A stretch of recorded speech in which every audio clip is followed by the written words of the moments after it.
Em nome do Pai, do Filho e do Espírito Santo. Amém.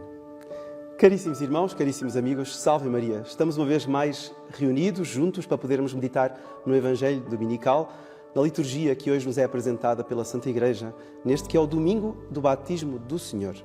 E domingo do batismo que nos é apresentado por São Lucas, no seu capítulo 3, versículos 15 a 6, 21 e 22. Um Evangelho bastante curto. E sempre, todos os anos, o tempo de Natal, como nós sabemos, termina com o batismo do Senhor. Agora, por que a Igreja faz com que este tempo tão precioso, não é? Tão belo, tão coruscante, não é? Cheio de coisas magníficas, por que termina sempre com o batismo do Senhor? Bom, porque certamente haverá alguma relação entre o nascimento e o batismo, como iremos ver daqui a pouco.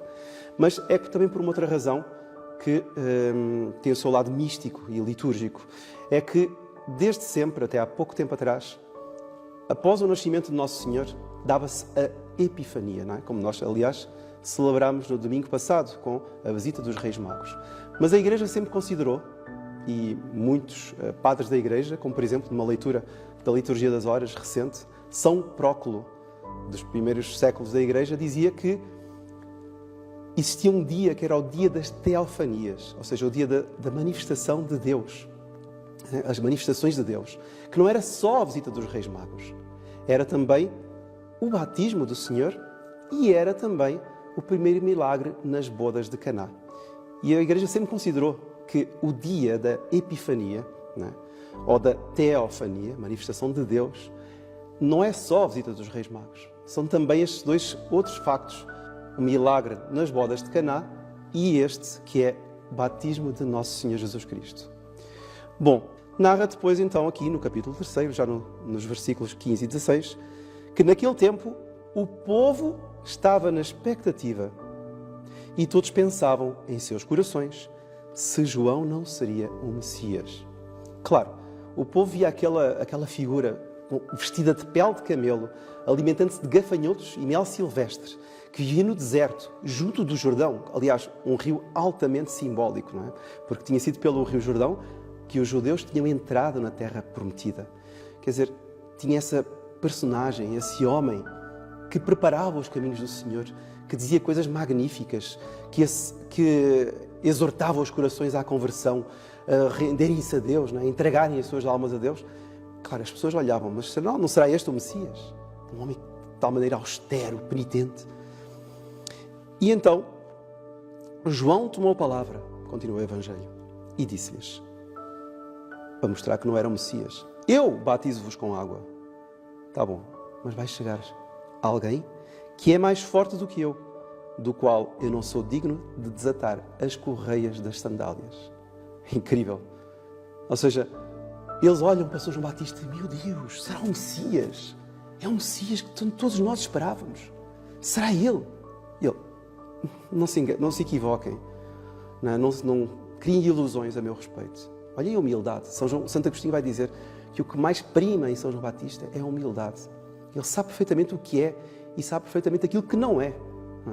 Ele não é o Messias. Ele sabe perfeitamente isso. Tem uma inteira noção, apesar de que, com tantas benevolências da parte do povo, ele facilmente podia usurpar para si o título de Messias. Quantas vezes ao longo da história isso não aconteceu? Bom, entretanto, São João Batista reconhece, por humildade, por vocação, que não é o Messias. E diz até que o Messias é alguém do qual ele não é digno de desatar as correias das sandálias. Então, mas se este homem é assim e não é o Messias, então quem é o Messias? Ele não tem nem a capacidade, a dignidade de desatar as correias das sandálias. Então, vejam como São João Batista coloca o Messias, o futuro Messias, que ele próprio não conhece. Talvez tenham estado juntos em pequenos, algumas vezes, mas ele não convivia habitualmente com o Nosso Senhor. Ele nunca tinha visto o Nosso Senhor em adulto. E então ele vai dizer que esse Messias batizar-vos-á com o Espírito Santo e com o fogo. Então, ele, João Batista, batiza somente com água. E este Messias é que vai trazer propriamente um batismo. É um batismo no Espírito Santo e no fogo. Bom, e aqui colocamos uma Primeira pergunta, que é o facto de Nosso Senhor ter querido receber este batismo. Porquê que Jesus quis receber o batismo de São João Batista? Uma vez que o batismo mais importante seria o que ele próprio iria introduzir, não é? Inaugurar o batismo do Espírito Santo. Bom, uma mente um pouco superficial, e eu já ouvi isto, ou seja, já vi mentes superficiais a comentarem isto, poderia dizer, bom, Sr. Padre, é porque Jesus também precisava ser batizado, não é? Todos nós devemos ser batizados, a Igreja nos diz que, não é? Devemos ser batizados, então Jesus também, porque Jesus era um homem como todos nós, precisava do batismo. Isso é uma pataquada, isso é um absurdo. O Senhor não precisava ser batizado, tanto mais que este batismo de São João Batista não conferia a graça como confere o batismo sacramental. Este batismo de São João Batista não o perdoava os pecados, não perdoava os pecados. Mas então ele não fazia penitência, não dizia para as pessoas fazerem penitência. Sim, ele dizia. E era conforme a penitência da pessoa que realmente os pecados seriam perdoados. Ou seja, qual é a diferença entre isso e o batismo da Igreja Católica? É muito simplesmente o seguinte, é que quando São João Batista batizava e a pessoa ia lá com o espírito penitencial e recebia a água sobre a cabeça, sobre o corpo, aquilo perdoava ex opere operantis, ou seja, de acordo com a penitência daquele sujeito. Ou seja, dependia, não é, do estado de alma e da penitência que aquela pessoa estava a praticar naquele momento. Então, na medida disso, a pessoa era perdoada dos pecados. Mas não era em virtude da água, porque a água realmente não produzia nada. Era em virtude da índole da pessoa naquele momento. Então, ex opere operantis. E o batismo da Igreja Católica é completamente diferente, porque é ex opere operato. Ou seja, não depende da pessoa o batismo, né? Depende do próprio Deus. Ou seja, opera em virtude daquele que concede o poder sobre a água e sobre as palavras. Eu te batizo em nome do Pai, do Filho e do Espírito Santo. Então, o batismo da Igreja é sempre eficaz. É sempre eficaz. Ou seja, é positivamente eficaz. E enquanto que o batismo de São João Batista era eficaz na medida em que a pessoa estivesse disposta. Não é? Mas não imprimia caráter o batismo de São João Batista, como o batismo da Igreja imprime. Então nós vemos que uma série de aspectos pelos quais nós vamos considerar que este batismo, não é, serviu, mas serviu para quê? Então São Tomás de Aquino, na Suma Teológica, vai dar as 4 razões pelas quais era bom que existisse o batismo de João. Então, a primeira das razões é para que, através do batismo de João, Nosso Senhor viesse a ser batizado. Primeira coisa. Então, Nosso Senhor foi batizado. Deu-nos o exemplo, não porque Ele precisasse. Não é? O batismo precisava de ser santificado por Ele. É uma coisa diferente. Primeira coisa. Segunda coisa é que Ele, ao ser batizado, houvesse uma manifestação em torno dele, que é o que nós vamos ver já de seguida. Depois, um terceiro aspecto que dá São Tomás de Aquino é que ficasse patente diante de todos nós, diante do povo que lá estava e diante de todos nós, uma diferença entre o batismo de João e o batismo de Jesus. Ou seja, o batismo de João era o batismo meramente penitencial, tinha a força da penitência pessoal. O batismo de Jesus é um batismo sacramental, instituído por Nosso Senhor e conferido à Igreja, que perdoa todos os pecados, que confere caráter, que, enfim, nos dá a graça santificante, nos torna filhos de Deus. Então, ficou totalmente definido cada coisa. E por isso é que o batismo, que não tinha esse poder, divino, acabou por desaparecer, o batismo de João. E por último, era necessário que realmente houvesse esse batismo de João, porque exortava as pessoas à penitência, preparava os corações, adequava os corações para a vinda do Messias. Então são estas as 4 razões que nos dá São Tomás para que existisse o batismo de João. Bom, e entretanto, Nosso Senhor, que não precisava, como nós acabamos de ver, de ser batizado, Nosso Senhor Jesus Cristo quis aproximar-se do batismo. E isto, caríssimos irmãos, me parece um ponto muitíssimo importante que nos deve levar a pensar. Porque hoje em dia, não é só de hoje, já vem de há umas décadas, surgiu aquela ideia, digamos assim, libertadora, de que nós não podemos impor nada aos nossos filhos. Não é? Inclusive, não devemos impor o batismo. Porque, afinal de contas, ele saberá escolher o que é bom para ele. Ou seja, eu, pai, realmente não entendo o que é bom para ele, para o meu filho. Não é? Mas eu sei que ele tem de estudar. Não é? Essas pessoas, muitas delas batizadas, chegam num momento em que vão decidir se batizam ou não batizam o filho. Não, é melhor ele decidir. Quando ele for mais crescido, ele a adoptar o que é melhor para ele. Então, mas eu não sei o que é melhor para o meu filho. Eu não sei o que é o batismo.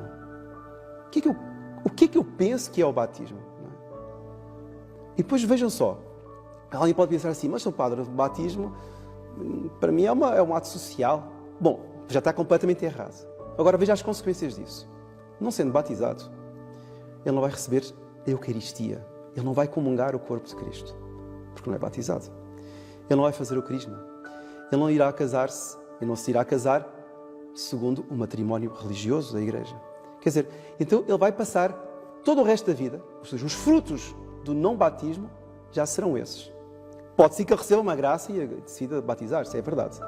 Mas são poucos os casos, infelizmente. Muito poucos os casos. E ai daqueles pais, não é, que dão essa liberdade para os seus filhos. Não é? Essa falsa liberdade. Não é? É uma concepção completamente errada de coisas muito sérias. Porque se eu posso realmente tolerar uma coisa completamente secundária, meu filho vai lá para fora, está a chover, pode ser não, sim ou não. Olha, decide, se apanhar chuva, pronto. Isso é uma coisa. Em algo tão sério como o batismo, não é? Que nos abre as portas do céu, que nos torna filhos de Deus, que nos faz templos da Santíssima Trindade. Como é que eu vou dizer assim, ele há de decidir o que é bom? É como ter uma joia nas mãos. E como nunca viu aquele tipo de pedra, assim, nossa, esta pedra brilha muito, que estranho. Não é? Só que ela não sabe que ela tem nas mãos um rubi, uma turquesa, um diamante. Mas como não é igual àquelas que ela conhece, deita aquilo fora. Então, quer dizer, se alguém soubesse que o sujeito fez isso, você é um parvo, um idiota, então deita-se aí fora. Essa pedra preciosa. Não é? Então, assim também, caríssimos irmãos, é forçoso dizê-lo, mas assim também quando nós damos essa liberdade, pseudo-liberdade, não é? Essa falsa liberdade, esse conceito é completamente errado. Não é? Eu, no fundo, estou a dar a oportunidade para o meu filho, não é, de enverdar pelo caminho que não é o melhor para ele. E por causa da minha própria ignorância. Alguém pode dizer assim, mas Sr. Padre, olha, mas o que importa é que eu sou uma boa pessoa, tenho as minhas convicções, não é? Tenho a minha fé, tenho as minhas ideias, não é? Não mato, não esfolo, não roubo, não falo mal de ninguém, então já sou uma pessoa boa. Não é uma pessoa boa. Uma pessoa que tem uma essa atitude não é uma pessoa boa. Não é? Veja só, por exemplo, São Tomás de Aquino diz, na Suma Teológica, dá uma expressão muito interessante, que ele diz bonum ex integra causa, malum quocunque defectum. Ou seja, o bem procede de uma causa íntegra no seu todo, no seu conjunto. O mal é qualquer defeito. Qualquer defeitozinho já é um mal. Vamos dar um exemplo aqui. Imaginemos que eu vou a um stand de automóveis. Eu quero comprar aquele último modelo que eu vi. É um carro extraordinário. Aquela cor, aquele metalizado. Extraordinário. Tá bom. Eu chego no stand de automóveis e começo a ver o carro e quase que osculo o carro. Está tão limpinho, tão impecável, tão brilhante. E eu peço então, pode abrir aqui eu gostava de ver o tablier do carro e os estofos do carro. Então o homem lá abre e eu olho lá para dentro. De repente, mas o estofado do carro está com uma risca. Mas o importante não é o estofado do carro, diria o homem do stand. O importante mesmo é o motor, né? Desde que o carro ande para a frente, né? Qual é a pessoa que ia dizer assim, pois é verdade, né? Vou comprar o carro mesmo com o risco. Ninguém faria uma coisa dessas. Né? Ninguém seria parvo para fazer isso. A pessoa diria, olha, vai-me desculpar, mas eu não vou comprar um carro novo com esse risco. Né? Porque o mal é qualquer defeito. O carro tem de estar impecável. Eu estou a pagar para isso. Né? Então, se eu faço isso com um automóvel, por que eu não faço isso com a minha vida espiritual? Por que eu não sei aproveitar o meu próprio batismo? Fazer com que o dinamismo, né, da graça dentro de mim, que me foi dado pelo batismo, dê os seus frutos. Né? Porque é verdade que eu sou limpo dos pecados. Né? É verdade que me são dados os dons do Espírito Santo no batismo. Mas os frutos do Espírito Santo não nascem por si. É preciso que eu os trabalhe. É preciso que eu saiba trabalhar este terreno, né, que foi banhado pelas águas da graça. as águas do batismo. Então, caríssimos irmãos, isto é muito importante. Eu quero ser autêntico. Mas eu sou uma pessoa boa. Não é pessoa boa. Pessoa boa é aquela que anda para a frente. É aquela que entende o que é que vive. É aquela que sabe o que é ser batizado. Vejam o que é que o Nosso Senhor vai fazer. Narra aqui São Lucas que ele foi batizado. A partir dali, Nosso Senhor fará um retiro e vai iniciar toda a sua vida pública. Quer dizer, Nosso Senhor é batizado e inicia a vida pública. E muita gente que é batizada e sob o pretexto de ser batizada não inicia nada. Parou. Eu já sou batizado. Logo o quê? Mas há muita gente, não preciso rezar, não preciso ir à missa, eu não preciso de fazer nada, eu não preciso ler literatura espiritual, eu não preciso aprofundar a minha fé, porque eu já sou batizado. O mal é qualquer defeito, está cheio de defeitos aí. Só o fato de eu não querer progredir, se Nosso Senhor é batizado e começa a progredir, digamos, a fazer apostolado, ou seja, ele foi batizado com objetivo como é que eu arranjo o meu batismo e arranjo nele um pretexto para estagnar, para me tornar um poltrão, sentar na minha poltrona, uma vez que já sou batizado, posso morrer em paz e não fazer apostolado com ninguém, nunca vou rezar mais nada, eu não vou à missa, não faço nada. O que é isso? Inclusive pode até acontecer, o meu filho, se quiser, um dia vai decidir se vai ser batizado. Quer dizer, eu não entendo nada de nada. Eu não entendo que o batismo produz a graça santificante, que me torna filho de Deus.